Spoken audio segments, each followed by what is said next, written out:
Bloodroot in March. Bloodroot is a small native flower.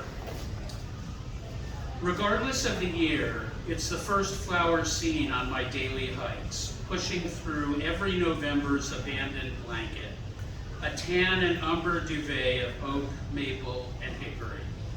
I pause, eyelids unspooled like a tired window blind, and inhale the forest's green anticipation.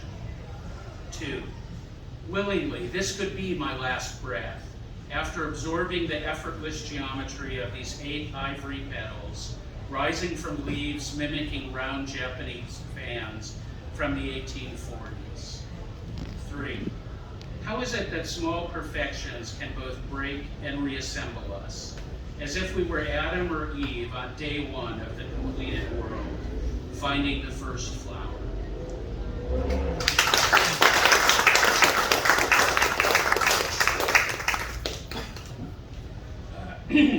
This poem is entitled Apostrophe, and in poetry, an apostrophe is a poem that's written to a specific individual. Where are you now, my sons, my daughters? Swept from mom's womb for cause, no pulsing heart, no movement, nothing left to say, as once again, your mere milligrams crush my eyelids, halting salty streams. I was sure my heart beat strongly enough to hold us all, but the roll came up snake eyes, and you are now just a shadowy gray sonogram beam. My jaws clench when someone outside the hospital asks, "How you doing?" But I'm silent, rain falling from my thin chestnut hair onto my shirt, forgotten hat in hand.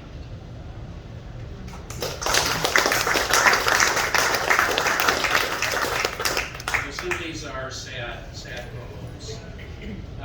In the 90s, there was a humorous poetry review published in Athens.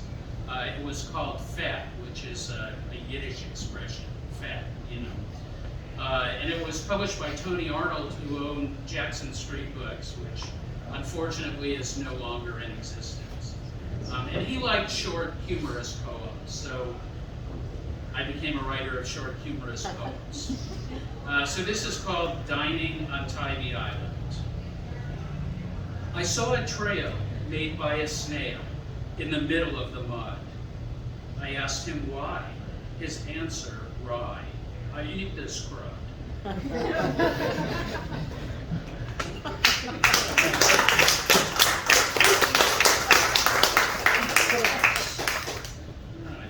A minute ago, I found what was supposed to be my first poem, but I'll find it sometime. So my book was written during COVID, and so there are a bunch of COVID poems in there. And this is called Going Out to a Movie During COVID. Year 2 of the plague, a February evening with coats and scarves to fend off the violet cold pack of dust. I sport a blue Oxford cloth shirt and khakis, and you, a slinky emerald wool dress and heels. For a year, our outer skins have been pajama bottoms and tees, and it feels as if we have morphed into the snow moon, illuminating the corners of a colorless night. Perhaps clothes don't make the man or woman, but I feel as if normality was slowly repainting my torso. I reach for the cool brass knob of the front door, but quickly turn, draw you close and say, "Let's kiss before we leave." A look of surprise, then your lips part slightly, and our tongues braid a necklace of linked lies. You take a tissue from your purse and reach up, wiping a streak of scarlet from the corner of my mouth, then say, "I'll have to redo my lipstick."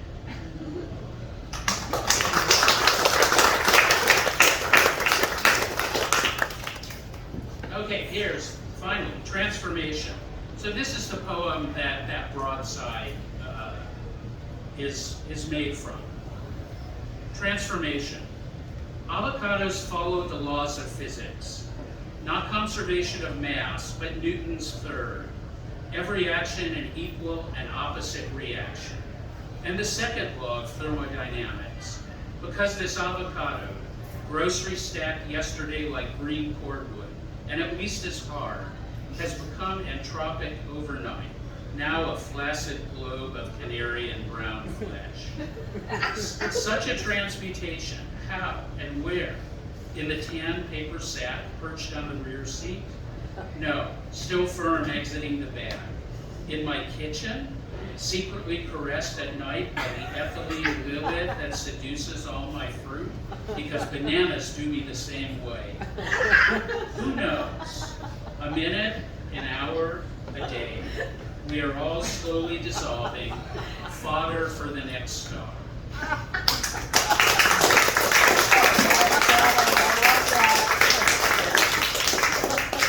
All right, so this next one is called Paying Attention on the Baldwin Grade. And it was published in Salvation South, which is Chuck Reese's new magazine, and it's free and online, and I would urge you all to read it. Chuck Reese was the founder of the Bitter Southerner, which for some reason he parted ways with, and I don't know why. So Paying Attention on the Baldwin Grade. Passing the Big Ingles Market, I speed through the last intersection in Baldwin, Georgia, and crest the ridge holding up the south end of town, only to find the undulating Piedmont hills laid out before me. Visibility at least 27 miles, odd for July, with its shower curtain humidity, even though white and red oaks do their best sets of push-ups provisioning oxygen, while loblolly and shortleaf pine compass with chasers of piney. The real deal, not that fake Christmas tree hanging from your rearview mirror. And I'm gobsmacked by the immensity and continuity of this robust green landscape, distant from the ocean, yet looking like nothing as much as a horizon-long set of large rollers from a mid-Atlantic storm. So many waves of yellow-green, green-green, and blue-green, colors ebbing and flooding with the breeze, like some window shade that you pull down but keeps rolling itself up. And I should really pull over and suck it all in like a long toke on a joint. Let this immensity fill my lungs and seep into iron-red arterial blood for a lap or two around my body. But this is where the 8-mile stretch of 45 ends, and we're back up to 65, within 2/3 the length of the local high school football field. My wife and daughters are accustomed to my speeding. Not too fast, mind you, just the 6 or 7 miles per hour of lanyap the troopers give you. And Georgia 441 takes speed so well, as long as you slow up on the unbanked S's just north of Homer, where you have to drop to 60 if there's traffic. But when no one's on your right, you can slalom across the lanes, drifting like Mario Andretti at the Grand Prix of Monaco. Windows down and chestnut hair flapping. And that dendroid diorama of big mid-oceanic waves stays with me all the way to Athens, as I inhale the citrus flavor of new sourwood flowers and drop down to 62 at the Clark County speed limit sign, while my neurons write this second, this minute, this hour in my every grinning cell.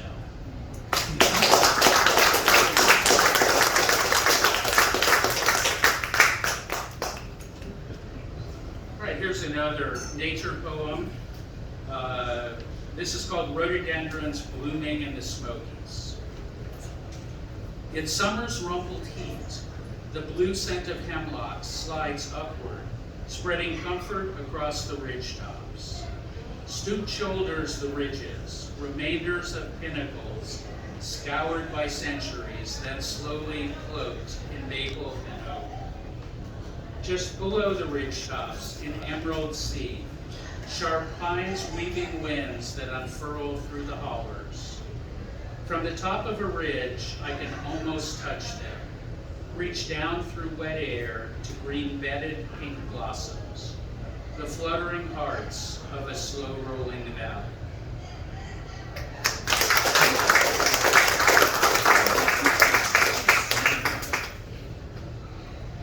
This is a poem called Black-Shouldered Kites. A kite is a type of raptor, a predatory bird. We have, around here, we have Mississippi kites most commonly, but occasionally swallowtail kites. But the kite that's common in California where this was written is the black-shouldered kite. Like satisfaction unfurling on an August day, I watched two kites hover over a just harvested cornfield, marking stray hoppers and voles, while late morning thermals massage away the haze, and driving north on I-5, glance east and west to see both Sierra foothills and coastal range, gilded in late summer grass with a scatter of gray-green live oaks. The Sacramento Valley resembling nothing so much as a giant taco. Cilantro strewn randomly on the edges of these tortilla mountains. The kites, now just flapping wings suspended in midair, reflected in my left side mirror, shrinking until they're just periods typed on a page of sky.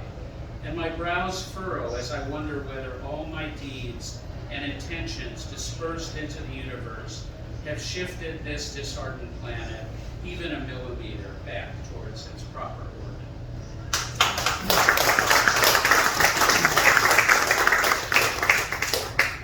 Here's another recent poem. This is called Quartering an Apple.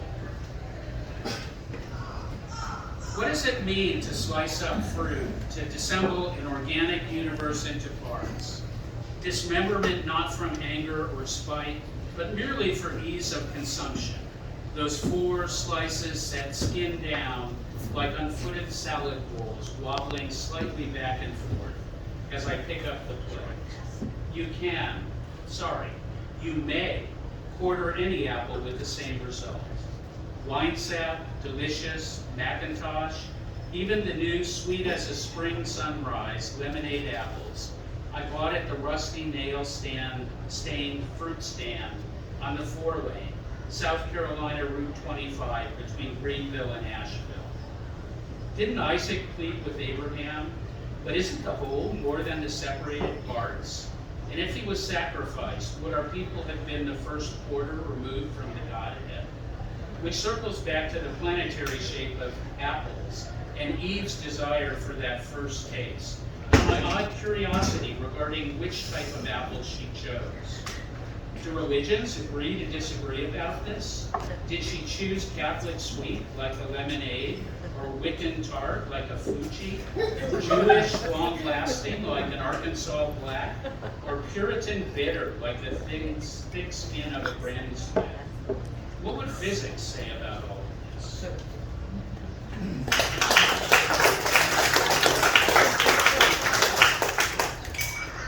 Here's another COVID poem. This is called The Losses of COVID-19. They ask, what do I miss the most? A tight hug, I say, more than 15 seconds. The warmth of bodies known and new.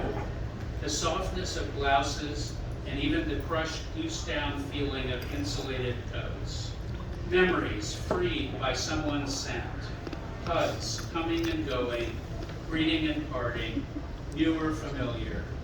Hands lightly stroking my back, granting a good squeeze.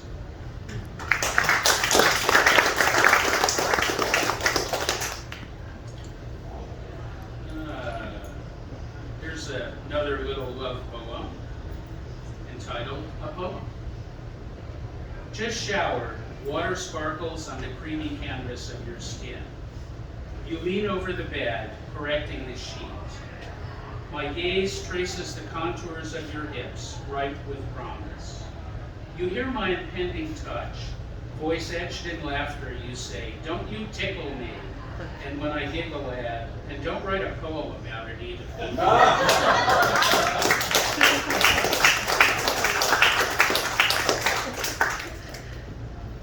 Here's another kind of humorous poem. This is called Personal Values.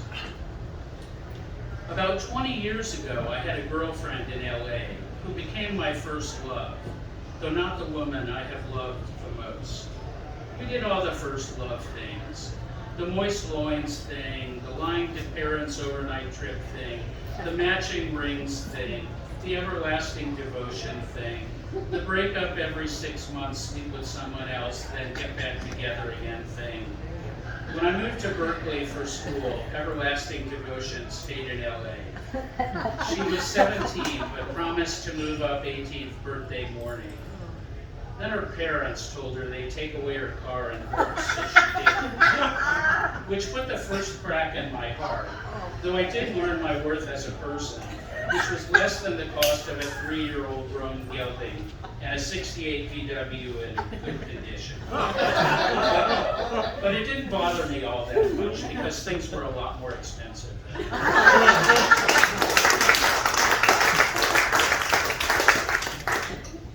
I good on time?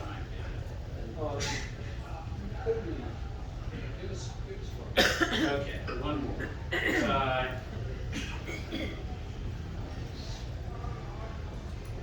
This is entitled Pentimento. Like oxygen bound by heme running under our dermis, like maple sap flowing under bark, or peony petals curled within the bud, what is essential is both seen and unseen. Dissatisfied, the artist paints over an image.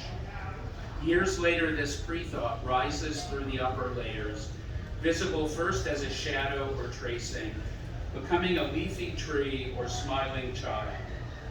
It is a pentimento, the unseen thing rising to be seen. 50 years ago today, we dug a hole through the pine-scented turf of the Angeles National Forest, burying Mom's ashes, consummating her wish for an unmarked grave. I hated her at the time, but I gave my word. Grandma said this will kill me. She lived another decade.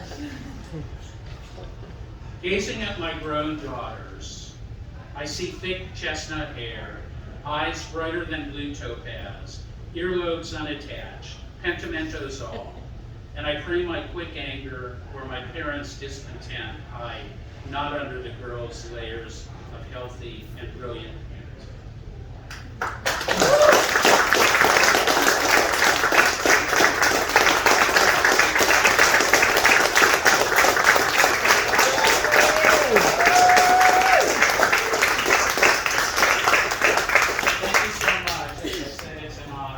I did bring some books to sell, so if you'd like to buy one, I'll be glad to inscribe it to you personally.